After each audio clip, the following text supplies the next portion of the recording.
Now, we're getting close to an end here. There's a gentleman here that was waiting.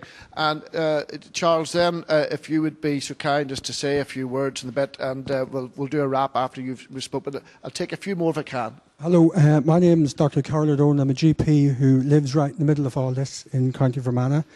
So just a few things. Professor Stiles said that Quadrilla ignored me when he told them to do the seismic studies. This industry comes from the States. They have a habit of just ignoring good, sound advice, and that happens again and again. So the companies learn their trades in America, and they're doing it in other places, and we just need to be careful that they seem to try and pretend to follow regulation, but in reality they avoid good advice. In Fermanagh, we're almost unique. We've an aquifer, potable water above and below. They plan to frack at 700 to 1,200 metres. They hope to go to 500 metres. The aquifer is at 100 metres, and the other one is at probably about 1,500 metres. So there is aquifers above and below in Fermanagh. It's shallow fracking. It's not like in the States. This is shallow fracking. If you know anything about this, if you get into it, there's a big difference between the traditional fracking of 60 years ago, where they used 80,000 gallons to get the last bit of conventional gas out. That's a big difference from using 5 million gallons per well, 24 wells per pad in Fermanagh every 2 kilometres. That's a big difference from the 1960s or the 1980s. The water that comes back up is highly contaminated because it's not what you put down, it's what comes back up. This is on the surface. So it's not just leaking sideways underneath or leaking from the bores. Would you mind? I hate to, but there's just a few things people I want to bring in. So just if you could just. So therefore, it's a huge issue. Using their own figures, their peak production will be 2025, 26. So with less than 15 years from now, they're on the downside of the amount of energy they're producing in Fermanagh. A reliable economic multiplier that we use is 200 jobs. So realistically, using their own figures, less than 15 years from now, they're on a decrease of their production. So are we going to put £25 billion worth of money at risk for a small number of jobs? Farming does have problems, but we know it gives us £25 billion a year. Okay, got the point. Now, Kieran, just one last bit down there. Is there anybody that's desperate to? Well, see that gentleman in the back. Anybody? Kieran, first of all, yes, you definitely can get in, but let me just take, now, because we are getting close to time, folks. Okay, first of all, thank you very much, Basil, for organising all this today. It's a great exercise in democracy. I had a hot chair this morning too, Sandy, but I used a solar panel, so there are other ways of having hot chairs. In terms of our regulation in Northern Ireland, and enforcement particularly, I live in Tyrone where we're decimated with unregulated quarries. So when we talk about safety here and all of the nice words we use, really our system is not fit for purpose. It wasn't fit for purpose yesterday, it's not fit for purpose today, and it won't be fit for purpose tomorrow if we take fracking the way it is. Got that? And gentleman down there next, but just to introduce another important point in the midst of all of this, we need to also be focused on reducing our energy usage, not just producing more and more energy to actually fulfil our demand. Here's an interesting fact to ponder. At 22 weeks old, the average UK citizen will have used more energy and emitted more CO2 than anyone in Tanzania will do in their entire lifetime. Okay, right. That's a vote for some of us that have to go. Sorry, there was a young lady here. Take this gentleman, and then that's that. Folks, if you have to go, you have to go. But we're closing, you know. Somebody vote for me. Can we not do a pairing or something like that? Philip Rivers, I'm from the University of Ulster Centre for Sustainable Technologies, and I also represent the Energy Institutes on the All-Party Committee. I think it's been very interesting. I think we've had some very good science put forward today. But also, I think we've also had an opportunity from Professor Barry and from Mr. McFarlane to look at things like regulation and how this sits within the political side of things. I think that's where we need to go forward. We actually now need a real debate about energy policy here in Northern Ireland, because there isn't an energy policy. We've heard people mention the Green New Deal, which has gone by the wayside. We've heard people talk about issues with regard to transport. We don't actually have an educated populace out there who understand how much energy they actually do use. And so the points that have just been made by the gentleman from the Environmental Health Institute are very pertinent. And we actually need to start educating the people a lot more about how much energy they use and how much energy they're wasting. And I actually think that so we shouldn't actually be using oil to actually sort of move ourselves around in cars, because we should be saving it for the petrochemical industry, for producing the plastics and other things like that to go towards making our lives much more beneficial than they were 50 years ago. So yes, renewables are fine, we have to reduce it, but we actually got to get it out there so that people understand exactly how much energy they're actually wasting and what they actually currently use. Okay, thank you for that. Last contribution from the young lady here. Hello, it's Nicola Murphy, Action Renewables. Just following on from that answer there.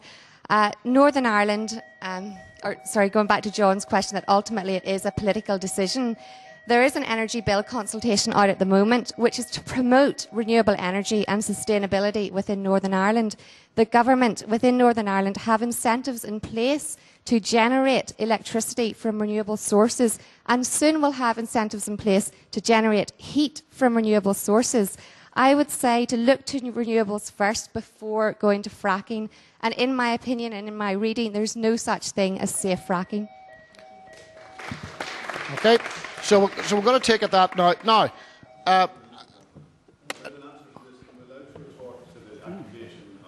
Would you mind if we just take it that you have a great answer, we believe you, and just say that it's well proven fact that the biggest polluter in Fermanagh are not the farmers, and I'll leave with you.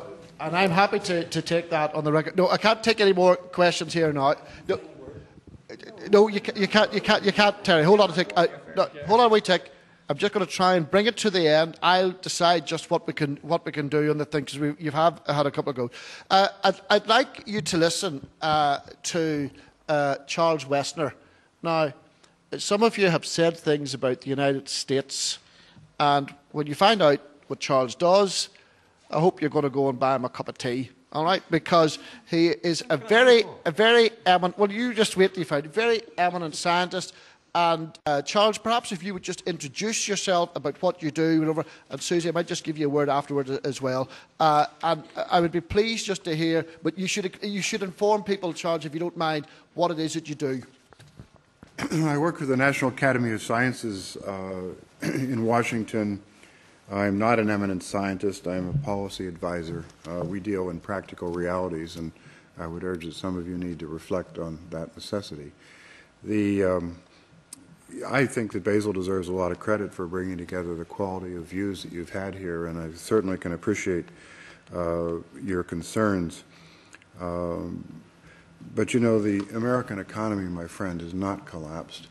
We do have a problem of 8.2% unemployment. I know that's really hard to imagine here in Northern Ireland, but we do have that level of unemployment, as you do.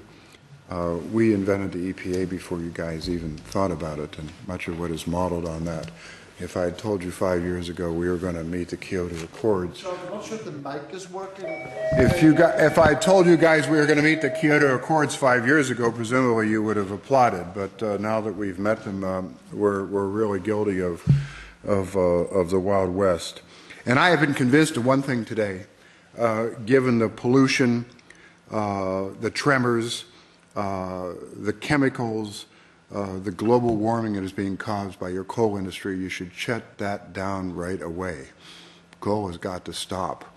And I don't think you should get the gas. I think you should take the rotten gas from a dictatorship where the pollution isn't recorded. I mean, Basil made a very good point. You export your problems all around the world.